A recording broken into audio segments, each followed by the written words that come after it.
Hello friends. अगर मैं आपसे कुछ क्वेश्चन करूं कि आप कितना दूसरों पर नियंत्रण छोड़ते हैं, तो आंसर होगा नहीं।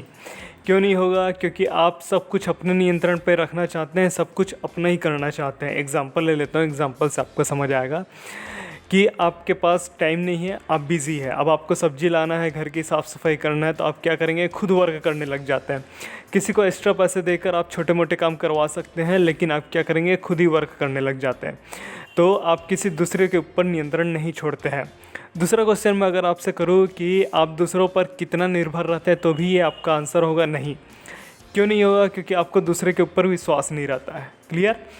अब तीसरा क्वेश्चन आता है कि आप कितना दूसरों पे पैसा बांटते हैं। इसका भी आंसर आपका नहीं रहेगा। देखिए, पैसा आपको एक्स्ट्रा टाइम खरीद कर देता है। इसको मैं एग्जांपल से समझा देता हूँ। क्लियर? आप मार्केट जाते हैं, लेकिन आप क्या करेंगे? मार्केट पे जाके कि 10-20 रुपए के लिए मोल भाव करते हैं, जिससे होगा कि आपका बहुत सारा टाइम ऐसे ही वेस्ट हो जाता है मोल भाव के चक्कर पे। तो आप देखिए कि आप कितना पैसा दूसरों को बांटते हैं और कितना अपना टाइम बचा सकते हैं।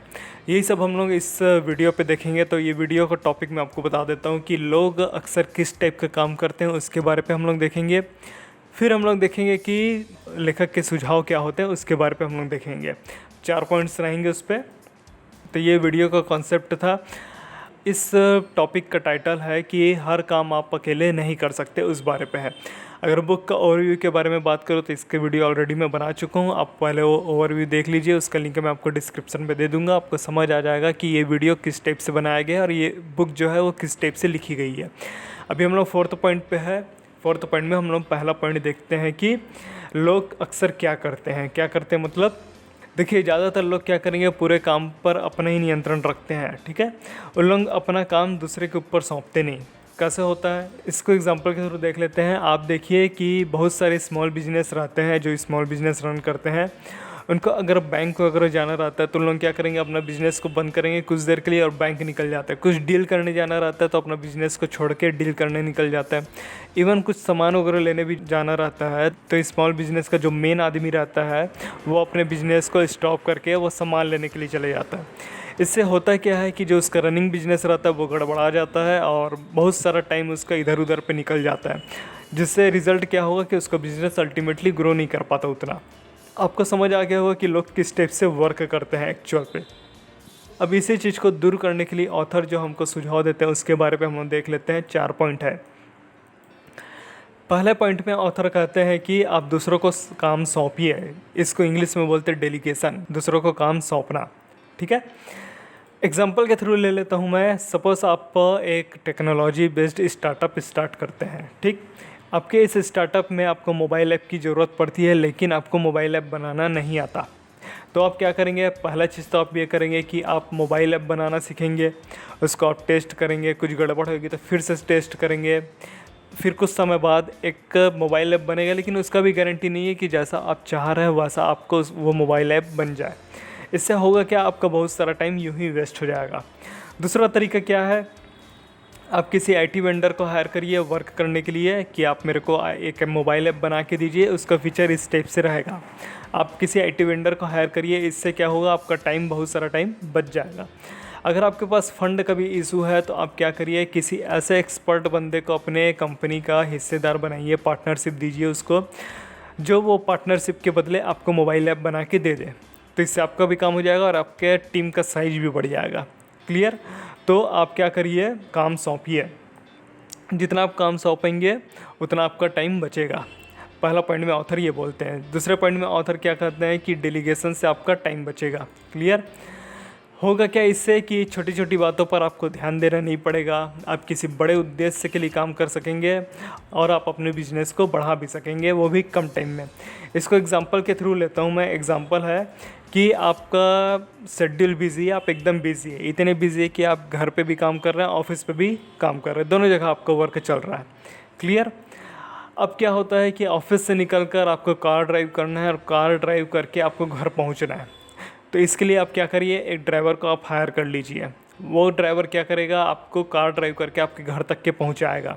तो आपको जो ड्राइविंग में जो एनर्जी लग रहा है वो एनर्जी आपका बच जाएगा, आप कार पे रेस्ट कर सकेंगे। जब आप घर पहुंचेंगे तो थोड़ा रिफ़्रेश होकर आप फिर से नया वर्क स्टार्ट कर सकते हैं, फिर से नई एनर्जी के साथ वर्क स्टार्ट कर सकते हैं। क्लियर? तो ये जो ड्राइवर है वो अपना टाइम देखकर आपके लिए टाइम को बचा रहा है, और जो आपका टाइम बच रहा है उस टाइम पे आप क्या कर रहे हैं, रेस्ट कर रहे हैं, जिससे आप दूसरा जो वर्क है वो आप अच्छे से स्टार्ट कर सके। तो डेलीगेशन से आपका टाइम बचेगा। क्लियर। थर्ड पॉइंट में ऑथर बोलते हैं कि आप दूसरों पर निर्भर रहिए। देखिए, अगर आप फाइनेंशियल स्टेबल है, ठीक, लेकिन आपके पास टाइम नहीं है, तो आप क्या करिए, आपको दूसरों पर निर्भर होना ही पड़ेगा। दूसरों को टाइम को खरीद कर आप अपने टाइम को बढ़ा सकते हैं। क्लियर। इसको एग्जांपल के थ्रू समझ लेते हैं कि एग्जांपल ये है कि आप अपने घर में कुक रख सकते हैं जो आपको खाना बना के देगा। ड्राइवर का मैं पहले ही बता चुका हूँ। क्लीनर रख सकते हैं कि जो आपके घर की साफ़ सफाई वगैरह करेगा। बेबी केयर रख सकते हैं, बेबी सिटर रख सकते हैं आप।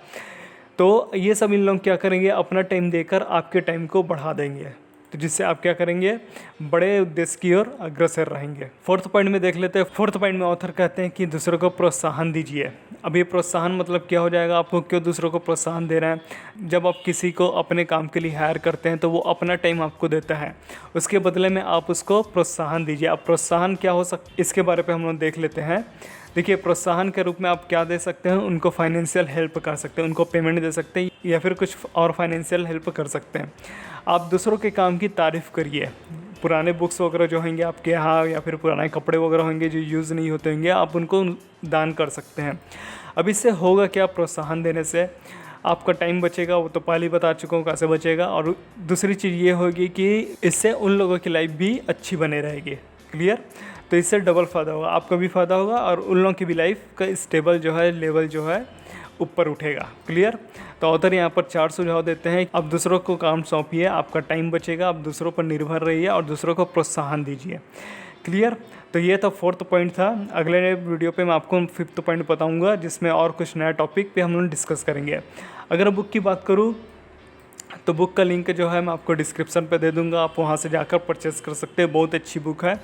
कमेंट करके बताइए कि आपको इस वीडियो से क्या सीखने को मिला। लाइक एंड शेयर करिए। अगर वीडियो पसंद आया तो सब्सक्राइब करिए और बेल आइकन को भी हिट कर दीजिए, जिससे आपको फ्यूचर पे नोटिफाई होते रहेगा। तो मिलता होगा इसमें आपको नेक्स्ट वीडियो पे। तब तक के लिए take care and thanks for watching.